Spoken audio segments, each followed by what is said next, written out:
Imagine a piece of software programmed to scan for known bugs.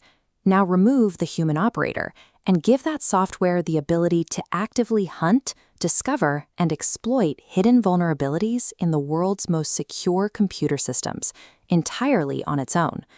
Recently, OpenAI conducted internal evaluations on an upcoming AI model named Astra.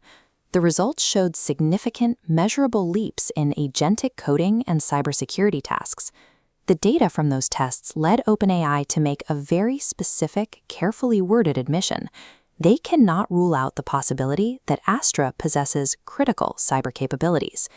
This is a preliminary internal assessment, meaning they haven't confirmed it has reached this level, but they also can't prove that it hasn't. That explicit uncertainty forces the discussion past the standard evaluation of how fast or accurate a new software feature might be. We are now talking about the mechanics of containing a potentially autonomous digital actor. To actually measure this risk, OpenAI relies on a formalized metric called the Preparedness Framework.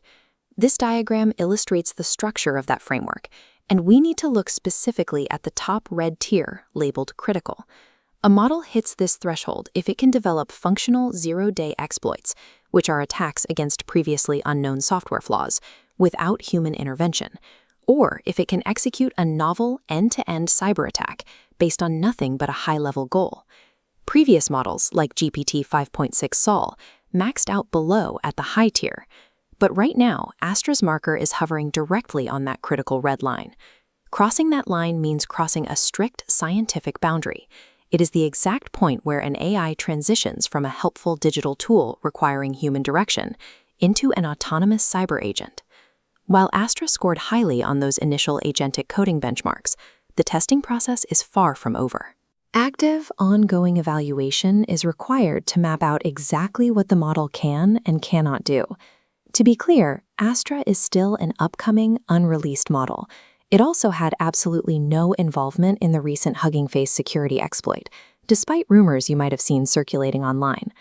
However, the raw data generated by Astra's evaluation was ambiguous enough that OpenAI triggered an immediate operational pause on its development. This was not a total shutdown of the model. Instead, OpenAI strictly paused any internal Astra activities that failed to meet a newly mandated set of strengthened security requirements. By choosing to halt their own internal progress on specific workloads, the company signaled the preliminary test data warranted a severe response, prioritizing containment over deployment speed. In this new security protocol, the first containment layer is physical. Astra is forced into completely isolated testing environments and restricted sandboxes.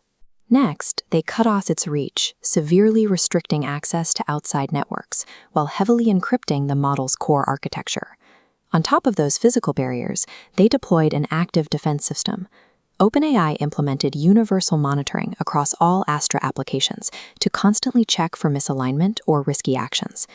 These monitors look past the final outputs to actively read the model's internal reasoning traces. If they detect high-risk activity forming, the system can automatically trigger a security response to interrupt the model mid-process. These aggressive, layered controls represent a major escalation in AI development practices. OpenAI is treating an unreleased piece of software with the same level of security protocols you would expect for a highly classified intelligence asset. All of these intense security measures point to a deeper paradox in cybersecurity.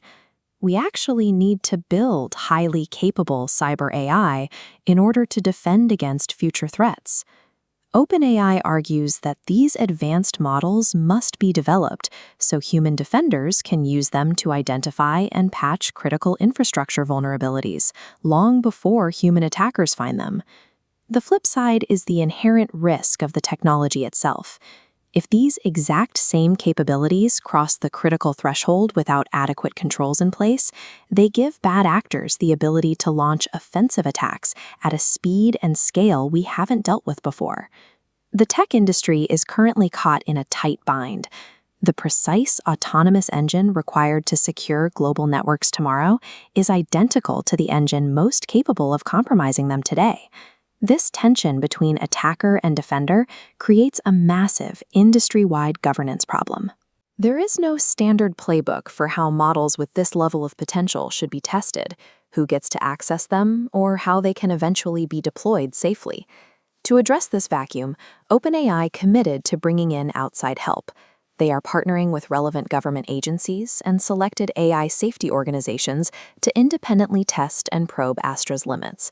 They will also be sharing their newly established recommended security controls with those third-party testing partners to ensure that higher-risk workloads are handled safely during the evaluation process. But as models edge closer to that critical threshold, the raw speed of AI advancement is clearly outpacing the regulatory frameworks we currently have available for independent validation, which leaves us with a difficult question to answer. In a future defined by autonomous capabilities, who ultimately holds the authority to decide when a cyber-capable model is actually safe enough to leave the lab?